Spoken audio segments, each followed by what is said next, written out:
Hi masters, for you మీకోసం ఛానల్కి స్వాగతం సుస్వాగతం. ముందుగా మన జగద్గురువైన బ్రహ్మర్షి పితామహ పత్రిజీ గారికి, మన గురుమాతకి నా ఆత్మ ప్రణామాలు మాస్టర్స్.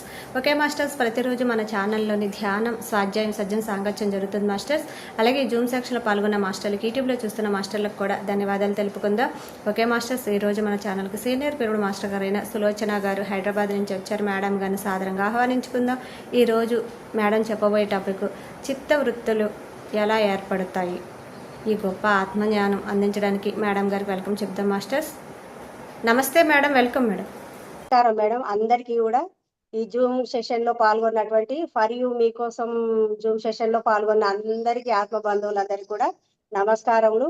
ముందుగా బ్రహ్మర్షి పత్రిజీ గురువు గారికి నా ఆత్మ ప్రణామములు. మరియు ఆ బ్రహ్మర్షి తటవర్తి రాఘవరావు సార్ గారికిను మరియు రాజ్యలక్ష్మి అమ్మ గారికిను నా ఆత్మ ప్రణామములు. అయితే ఈ రోజు నేను చెప్పబోయే టాపిక్ చిత్త వృత్తులు ఎలా ఏర్పడతాయి. ఇది రాజలక్ష్మి మేడం రాసినటువంటిది పుస్తకంలో నుంచి చిత్తవృత్తులు ఎలా ఏర్పడతాయని అమ్మ చెప్పిందనమాట. అయితే చిత్తము అంటే మనసు, వృత్తి అంటే పని. చిత్త వృత్తి అంటే మనసు యొక్క పని. ఈ మనసు ఎప్పుడు కూడా చింతన చేస్తూనే ఉంటుందన్నమాట. అంటే ఎప్పుడు నిరంతరము ఆలోచనలతో చేస్తూనే ఉంటుందన్నమాట మనసు. ఈ మనసు చంచలమైనటువంటిది. నిశ్చలంగా చేసుకోవాలి అంటే, ఈ చంచలమైనటువంటి మనస్సును నిశ్చలంగా చేసుకోవాలి అంటే ధ్యానం చేసుకోవాలి. ధ్యానం చేసుకున్నా కూడా, గంట సేపు ధ్యానం చేసుకున్నా కూడా ఈ చిత్తంలోని వృత్తులు ఆలోచనలు వస్తూనే ఉంటాయన్నమాట. ఎప్పుడైతే ఎంతసేపు ఆలోచనలు చేస్తూ ఉంటేనే, ఎంతసేపు ఆలోచనలు వస్తూ ఉంటాయో అంతసేపు మనము ధ్యానం చేయనట్టే. ఎప్పుడైతే కొంతసేపైనా ఈ ఆలోచనలను కట్టివేస్తామో అప్పుడే ధ్యానము చేసినట్టు.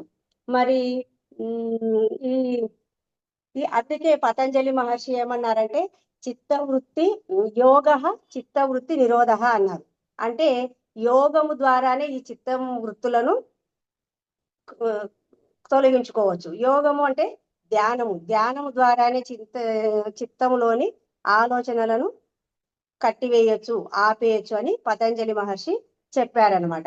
ఇంకా నిరంతరము ఆలోచన చేయడమే ఈ మనసు యొక్క పని. తర్వాత ఎంతసేపు పని చేస్తూ ఉంటే అంతసేపు ధ్యానం చేయనట్టు. ఎప్పుడైతే మనము ఆలోచనలు ఆపివేస్తామో అప్పుడే ధ్యానము కుదిరినట్టు.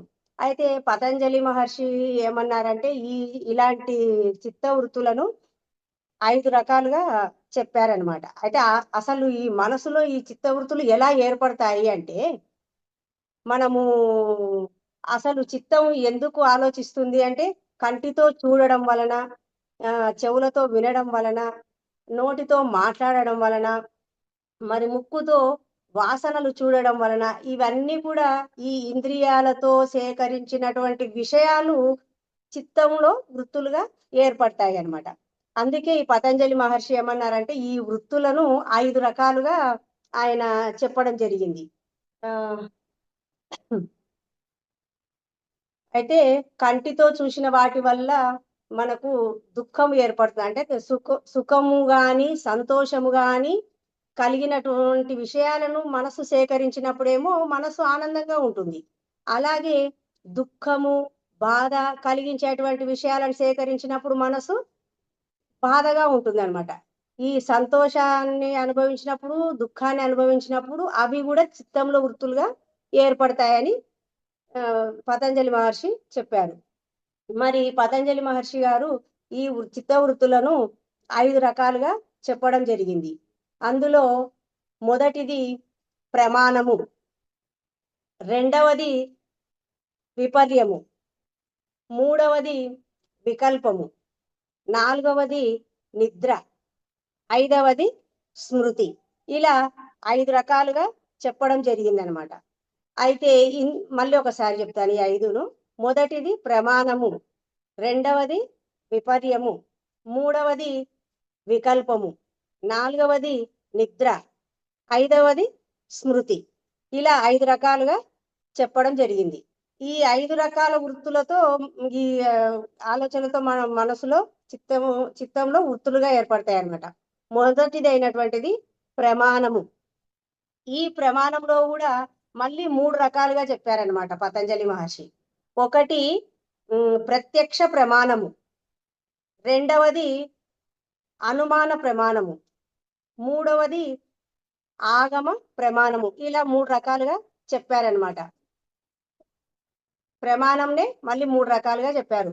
మొదటిది ప్రత్యక్ష ప్రమాణము, రెండవది అనుమాన ప్రమాణము, మూడవది ఆగమ ప్రమాణము. ఇట్లా 3 రకాలుగా చెప్పారు. అయితే ప్రత్యక్ష ప్రమాణము అంటే మన ఇంద్రియాల ద్వారా సేకరించినటువంటి విషయాలు, అంటే కంటితో చూడడము,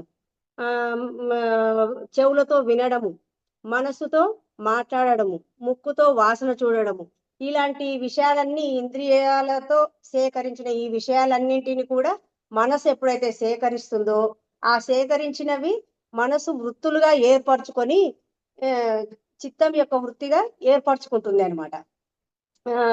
చూడడం ద్వారా చిత్తవృత్తులు ఎలా ఏర్పడతాయంటే, ఇప్పుడు ఒక సినిమా అనుకోండి, ఒక ఫోన్ చూసినా గాని, ఒక టీవీలో సీరియల్స్ చూడడం గాని, ఇట్లా అనమాట. కంటితో చూసే వాటివి అంటే సినిమా చూసినా గాని, ఒక టీవీ సీరియల్ చూసినా గాని, ఒక ఫోన్ చూసినా గాని, ఆ విషయాలన్నిటిని కంటితో సేకరిస్తుంది అనమాట మనసు. ఫర్ ఎగ్జాంపుల్ ఏంటంటే, ఇప్పుడు సినిమా చూస్తూ ఉంటాము. సినిమా చూస్తూ ఉంటే అందులో ఒక హాస్య సన్నివేశం వచ్చింది అనుకోండి, మనసు ఆ ఆనందాన్ని స్వీకరిస్తుంది. అలాగే ఒక యుద్ధ సన్నివేశం గాని, ఒక పాట పాడుతున్న సన్నివేశం గాని వచ్చాయనుకోండి, వీటిని సంతోషమైన వాటిగా స్వీకరిస్తుంది.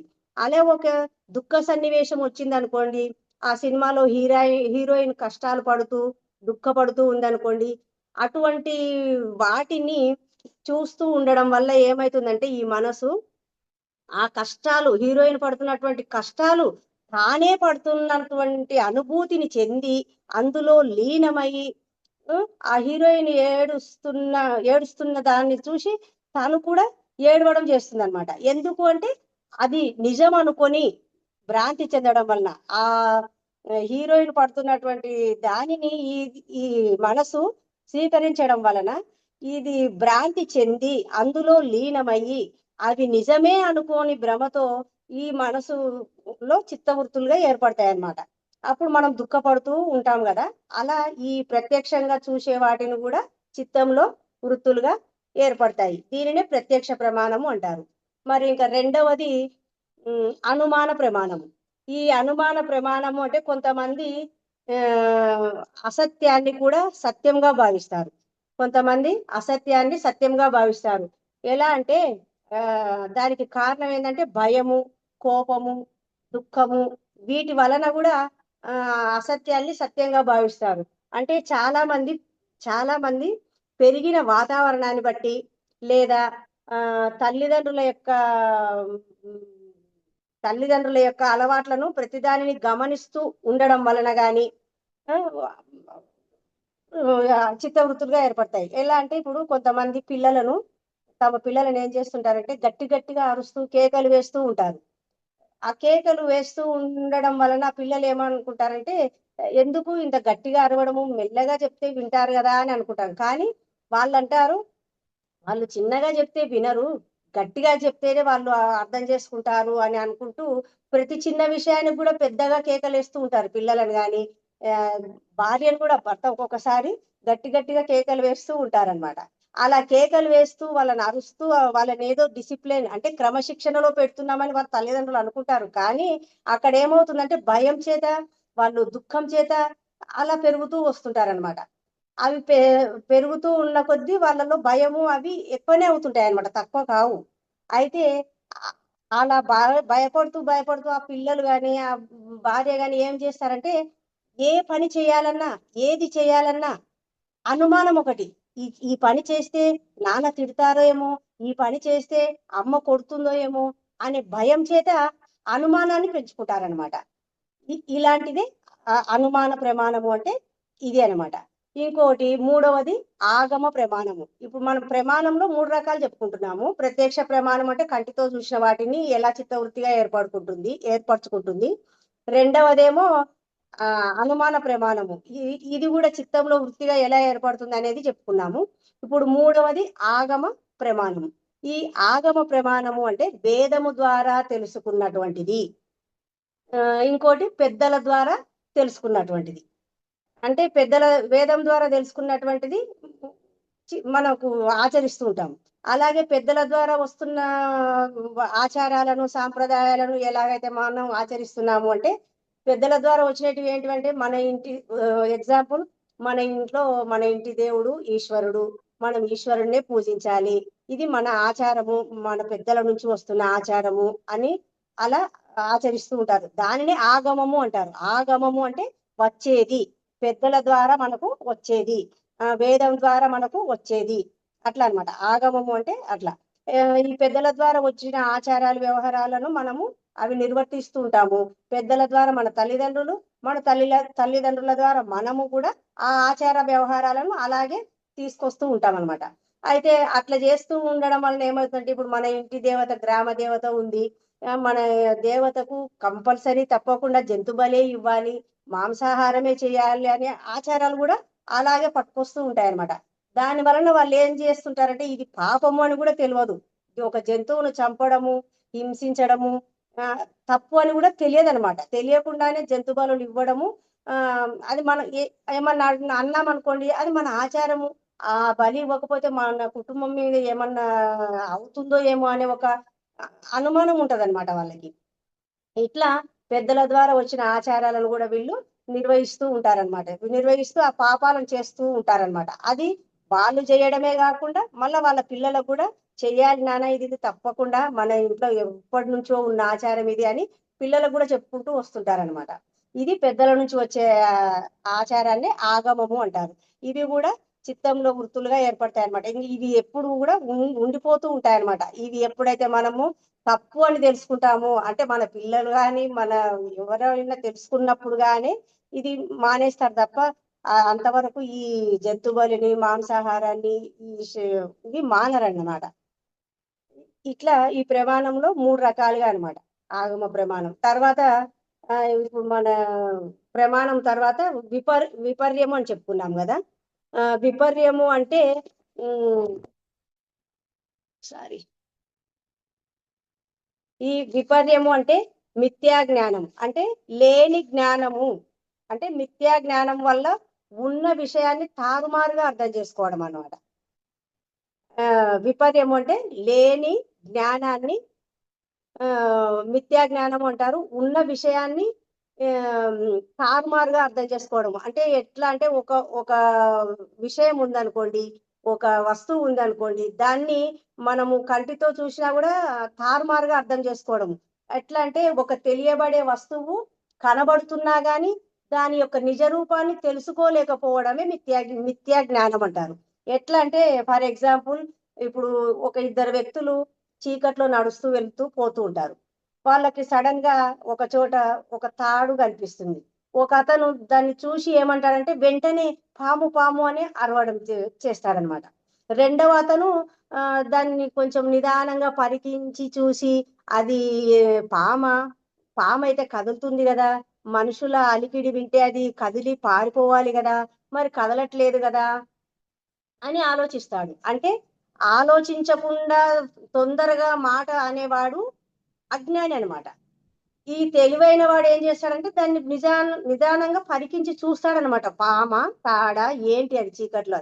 అంటే జ్ఞానికి తెలివి ఉంటుంది కాబట్టి ఏం చేస్తాడంటే ఆలోచించి తన అభిప్రాయాన్ని బయటికి వ్యక్తం చేస్తాడనమాట. అజ్ఞానేమో తొందరగా చెప్పేస్తాడు అనమాట, అది పాము పాము అని అరుస్తాడు. ఈ జ్ఞాని అటువంటి వాడు కొంచెం ఆలోచించి దాని యొక్క పాము కాదు తాడు అని, మనం భ్రమలో ఉన్నామని అతను నిదానంగా ఆలోచించి చెప్తాడనమాట. ఇది విపర్యము. ఇలా విషయాన్ని తారుమారుగా వాడు ఏం చేశాడంటే తొందరగా అభిప్రాయం చెప్పడం వలన తారుమారుగా, అంటే అక్కడ తాడు ఉంటే పాము అని భ్రమ చెంది తారుమారుగా అర్థం చేసుకున్నాడు అనమాట. దీన్నే విపర్యము అంటారు. మరి యథార్థ సత్యాన్ని యథార్థమైన సత్యాన్ని తెలియజేసేదే జ్ఞానము.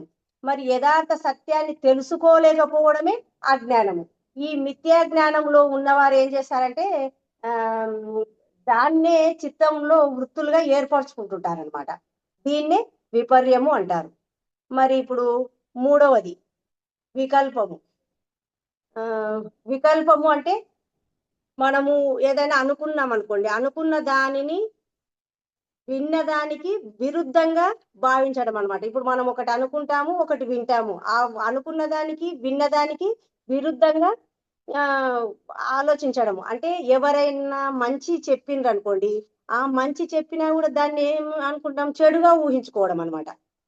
వికల్పము అంటే ఎవరైనా మంచిది చెప్పినా కూడా దాన్ని విని చెడుగా మనం ఊహించుకోవడము. అంటే ఎదుటివారి మాట అర్థం చేసుకున్నా గాని దాన్ని ఎదుటివారి మాటలు అర్థం చేసుకున్న దాన్ని బట్టి ఎదుటివారు చెప్పిన మాటలను మనం అర్థం చేసుకున్న దాన్ని బట్టి చిత్తవృత్తులు ఏర్పడతాయి అన్నమాట.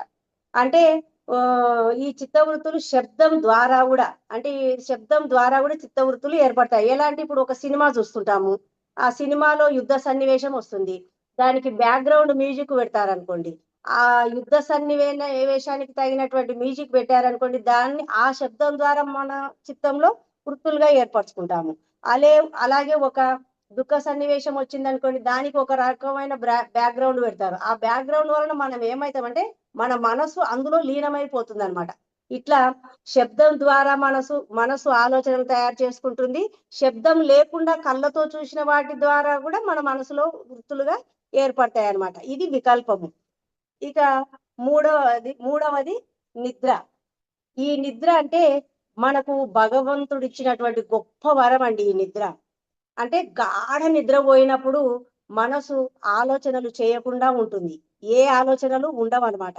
గాఢ నిద్రలో మన మనసు అసలు ఆలోచనలే చెయ్యదనమాట.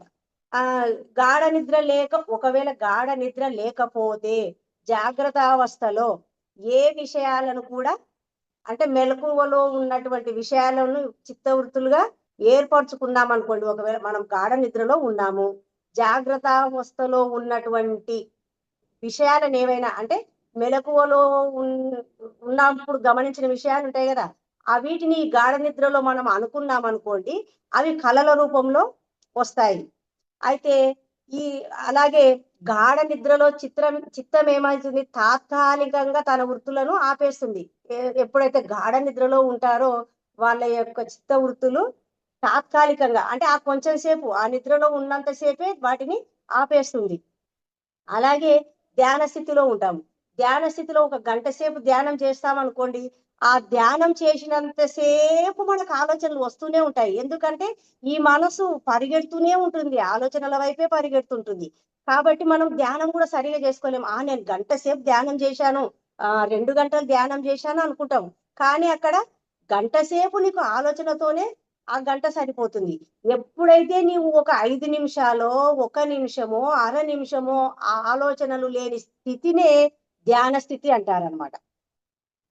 నువ్వు ఎప్పుడైతే ధ్యానంలో ఉన్నావో, ఆ ధ్యానంలో నువ్వు 10 నిమిషాలు, 5 నిమిషాలు ఎప్పుడైతే నీ చిత్తంలోని వృత్తులను ఆపగలిగావో అప్పుడే నీవు ధ్యాన స్థితిని పొందినట్టు అనమాట.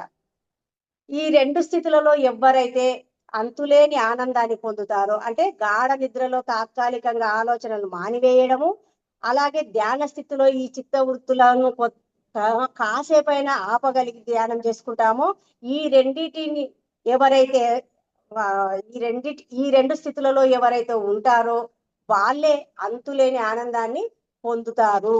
మరి గంటలు గంటలు చేసే ధ్యానం కూడా అలాంటి ఆనంద స్థితిని పొందిన వారు గంటలు గంటలు ధ్యానం చేసినా కూడా ఈ నిమిషాల్లాగా గడిచిపోతుంది.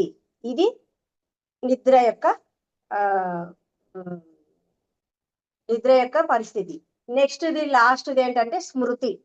ఈ స్మృతి అంటే గతములో ఎప్పుడో జరిగిన విషయాలను మళ్ళీ మనము స్ఫురణకు తెచ్చుకోవడం, అంటే జ్ఞప్తికి తెచ్చుకోవడం.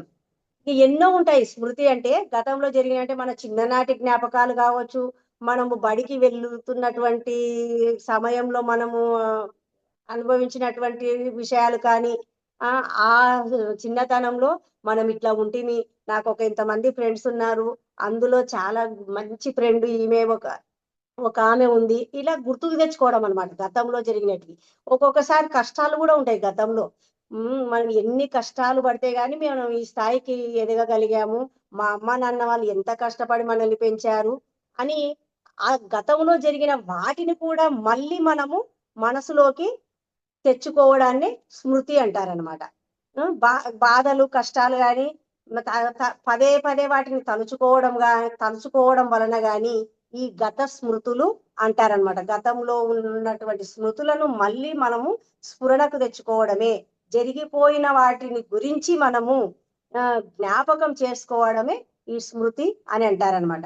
ఈ స్మృతి అంటే స్ఫురణకు తెచ్చుకునేది, మళ్ళీ జ్ఞప్తికి తెచ్చుకునేది అని అర్థము. ఫాస్ట్‌గా చెప్పేసినా ఏమో మేడం టైం చూసుకోలేదు. ఇవి మేడం చిత్తవృత్తులు ఎలా ఏర్పడతాయంటే ఇన్ని రకాలుగా పతంజలి మహర్షి గారు చెప్పారు. ఆహ్, ఈ ఈ ఇవే వృత్తులు. ఈ రకాలుగా ఏర్పడతాయని చెప్పారు. ఆహ్, వికల్పము, విపర్యము, ప్రమాణము, నిద్ర, స్మృతి. ఈ 5 వలన గూడా మన మనసు మనసు ఆలోచనలు చేయడము, అవే వృత్తులుగా మన మనసులో నిలుపుకోవడము చేస్తుందనమాట ఈ మనసు. మరి ఈ మనసును అరికట్టడం ఎలా అంటే ఓన్లీ ధ్యానమే. శ్వాస మీద ధ్యాస ఉంచి ధ్యానము చేస్తేనే ఈ వృత్తులను కాసేపు మనము ఆపగలుగుతాము అని హ్మ్. ధ్యానం ద్వారా మనకు అర్థమవుతుంది madam. Thank you madam. Thank you madam. Thank you so much madam. For you మీకోసం మన ఛానల్కి వచ్చి ఎంతో గొప్ప ఆత్మజ్ఞానం అందించిన సులోచన గారికి ధన్యవాదాలు తెలుపుకుందాం మాస్టర్స్. అలాగే మాస్టర్స్ ప్రతినిత్యం ఎరుకతోటి ధ్యానం, స్వాధ్యాయం, సజ్జన సాంగత్యం చేద్దాం మాస్టర్స్. అందరి చేత చేద్దాం మాస్టర్స్. వైజాగ్కి మెగా పిరమిడ్ రావాలని పరమ గురువుల కోరిక, పత్రి గారి కోరిక, పత్రి మేడం కోరిక. మనం అందరం సంకల్ప జ్ఞానం చేసి వైజాగ్కి మెగా పిరమిడ్ వచ్చేలా చేద్దాం masters. Thank you masters. Thank you.